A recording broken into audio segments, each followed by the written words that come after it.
Você conhece os tipos de testes que serão cobrados de você na avaliação psicológica do concurso que deseja? Vamos falar sobre isso?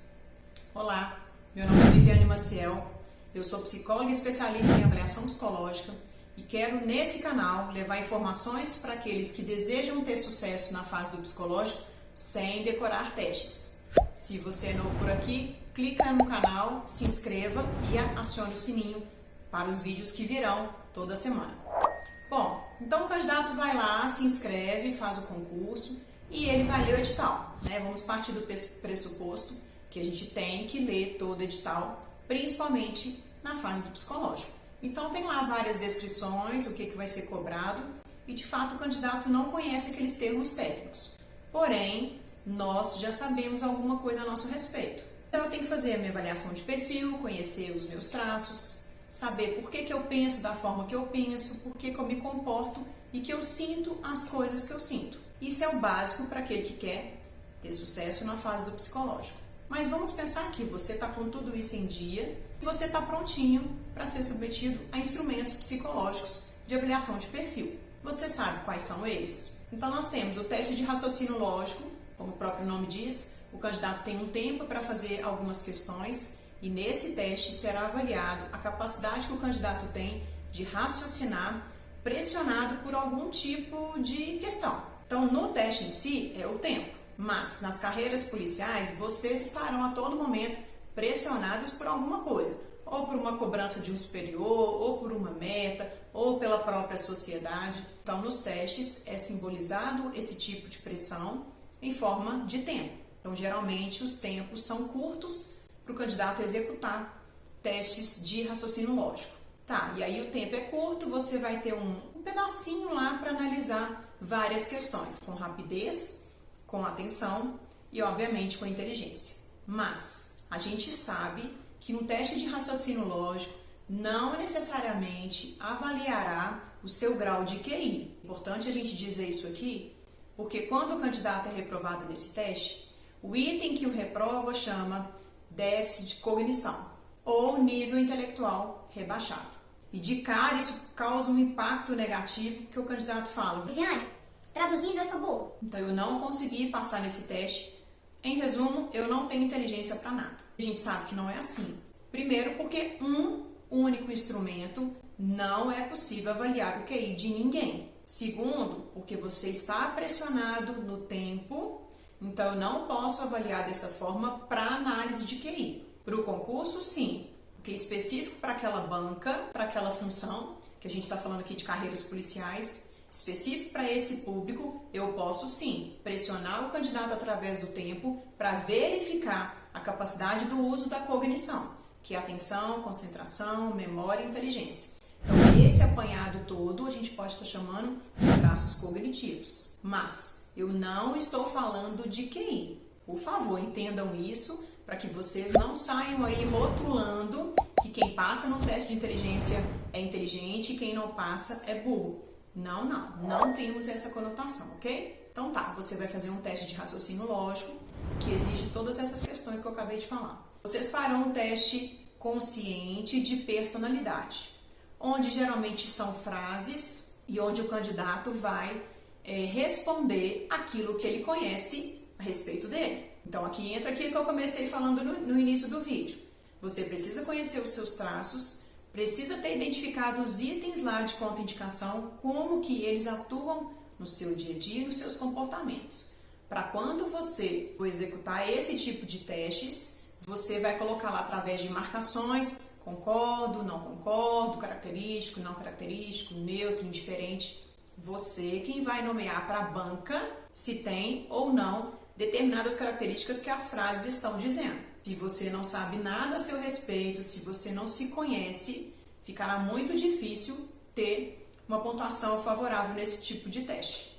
Tá, o próximo a gente vai ter a personalidade de uma forma projetiva ou de uma forma expressiva, ou seja, um outro tipo de coleta de informações da sua personalidade através de um teste de movimentos repetitivos. Esse é o grande dilema da avaliação psicológica.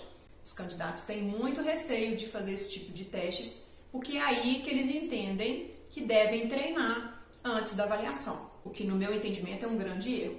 Então, esse tipo de teste de projeção do seu inconsciente, você vai fazer movimentos repetitivos, que podem ser os palitinhos, podem ser círculos, podem ser com as duas mãos, com a direita, com a esquerda.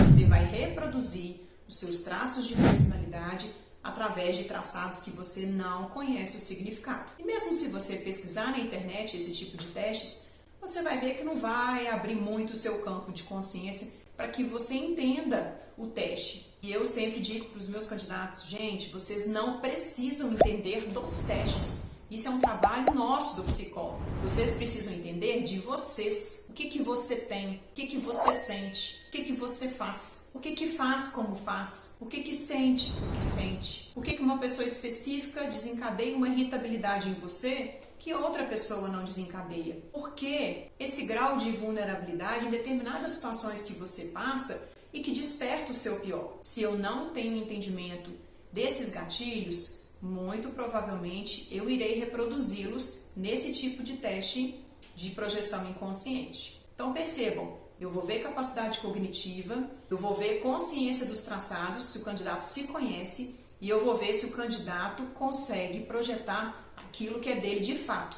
da essência dele. O que a banca vai fazer? Ela vai cruzar essas informações. O que é um apto?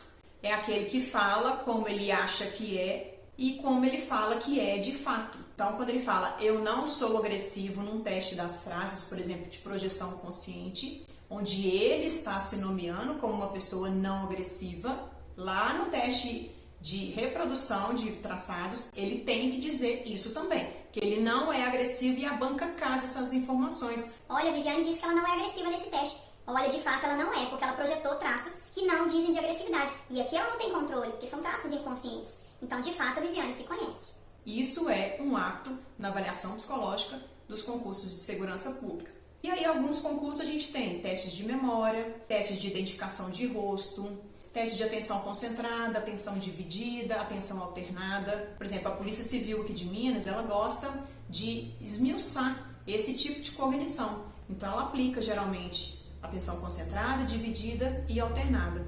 A PMMG não, ela não quer saber esse tipo de fragmentos cognitivos.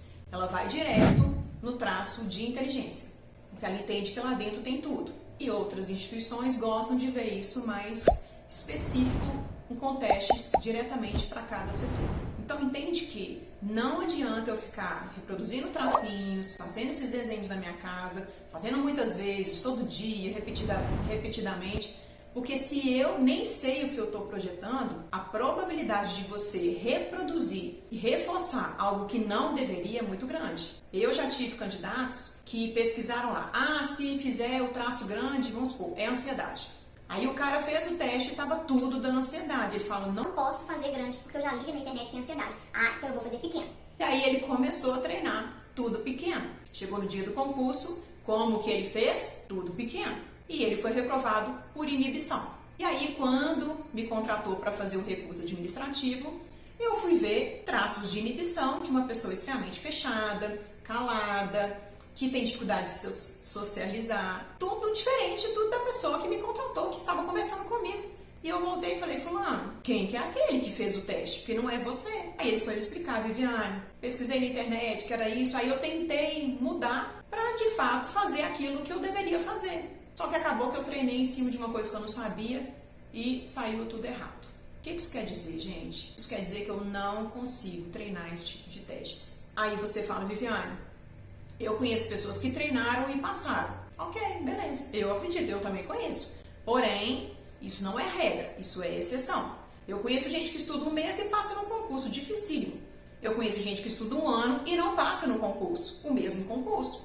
Conclusão, eu devo estudar um mês ou devo estudar um ano? Eu conheço gente que treinou e passou. Conheço gente que não treinou, se conheceu e passou. Conheço gente que não fez nada e passou. O que eu devo fazer? Entende que a gente tem vários caminhos? Não dá para eu viver escolhendo o que é melhor para mim, baseado no que o outro faz. Mais uma vez, eu estou tirando foco de mim. Então, um candidato que, eu vou beber um remédio porque fulano tomou e ficou tranquilo para a prova. Aí o amigo dele tomou o remédio, foi lá e ficou tranquilo. O outro foi lá e deu tremor no psicológico. Um tremor que foi induzido por uma medicação que ele achou que ia melhorar ou que até melhorou a prova objetiva, mas que ele vai ser reprovado no psicológico por tremor.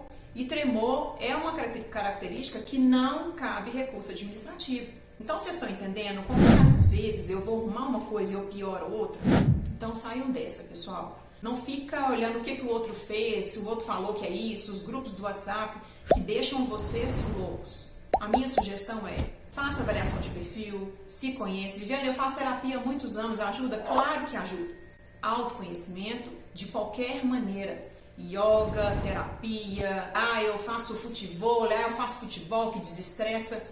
Tudo que for saudável para o corpo e para a mente é sim uma tarefa do autoconhecimento.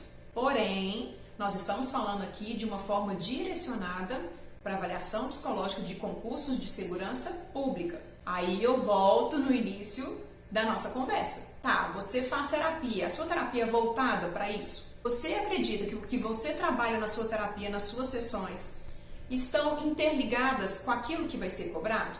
Porque percebe que não adianta se você só trata sobre o seu relacionamento amoroso, por exemplo, na sua terapia, vai falar um pouquinho do concurso? Sim, porque no concurso tem um item de descontrole emocional. Então vamos supor que esse item está trabalhado. Ok, você não vai ser reprovado nele. E agressividade? E impulsividade? E relacionamentos interpessoais? E cognição? E se você guarda ou se você externaliza? Se você é rígido? Se você é ansioso? Entende como que a gente tem um leque de opções? Então a ideia é continue a terapia, obviamente ela é benéfica, isso não tem dúvida nenhuma, porém faça algo também direcionado para o seu concurso, para que você canalize os seus traços de personalidade, de forma que você irá dizer nos testes, nos instrumentos que você não conhece e não precisa conhecer, mas você vai projetar o seu melhor, porque você se conhece, porque você está em dia com o autoconhecimento e porque você, de fato, na realidade, tem o perfil que a banca está buscando. Não esqueçam que nós estamos falando de segurança pública. Eu não estou falando de você trabalhar no shopping, que, enjoei, trabalhei um ano, vou pedir conta. Eu estou vendendo carro, eu sou vendedor, não gosto de vender. Mas eu vou vender porque eu estou precisando de dinheiro, arrumei esse emprego. A gente não está falando de um emprego normal. A gente está falando de uma profissão super, ultra, mega, maxi difícil, que é policial. Carreiras policiais, segurança pública. Então eu não posso colocar qualquer pessoa para essa área, não posso colocar alguém que só sonhou em ser polícia, muito pouco. Eu preciso de alguém que tenha propósito de vida, que tenha exatamente o seu propósito atrelado ao propósito da instituição que você quer servir. Só farda não, só dinheiro não, só estabilidade não, é uma junção desses fatores. Viviane, mas eu queria estabilidade, sem problemas. Não tem problema nenhum eu querer uma profissão pelo dinheiro. Eu quero fazer CFO porque paga mais, eu quero ganhar 20 mil. Ok, mas entende o trabalho que você vai ter para chegar lá nos 20 mil dentro da polícia, por exemplo? Então é mérito seu. Qual que é o problema de você querer ganhar 20 mil, 30 mil? Problema nenhum, desde que seja fruto do seu trabalho. Então é nesse sentido, gente, que eu falo de propósito. Então o autoconhecimento vem para te ajudar a alinhar o seu propósito com o propósito da instituição que você quer servir. Identificou isso, se conheceu, está em manutenção do seu autoconhecimento, porque autoconhecimento não é para o concurso, é para a vida inteira. Aqui nós estamos pegando a parte boa dele para aplicarmos nos instrumentos psicológicos. Mas lembrem que a carreira policial é muito difícil, ser policial é muito difícil. Vocês terão que estar com o autoconhecimento em dia pelo resto da vida. Aliás, todo mundo, né? Não só os policiais, mas principalmente os policiais, porque eles sim têm um nível de adoecimento mental muito rápido e muito grande comparado a qualquer outra profissão. E você pensar aí, o policial ele ainda sofre mais nesse quesito. Então, o autoconhecimento é para você ter uma saúde mental melhor e, obviamente, servir a sociedade melhor, se proteger e proteger o outro. Então pensem que decorar testes, treinar testes, não é o caminho do autoconhecimento. Você está fazendo o caminho contrário. Viviane, eu quero passar de todo jeito. Então, não é comigo que você vai caminhar. Pense nisso, veja se o meu conteúdo faz sentido para você. Se inscreva no canal, ative o sininho e vamos juntos. Até o próximo vídeo.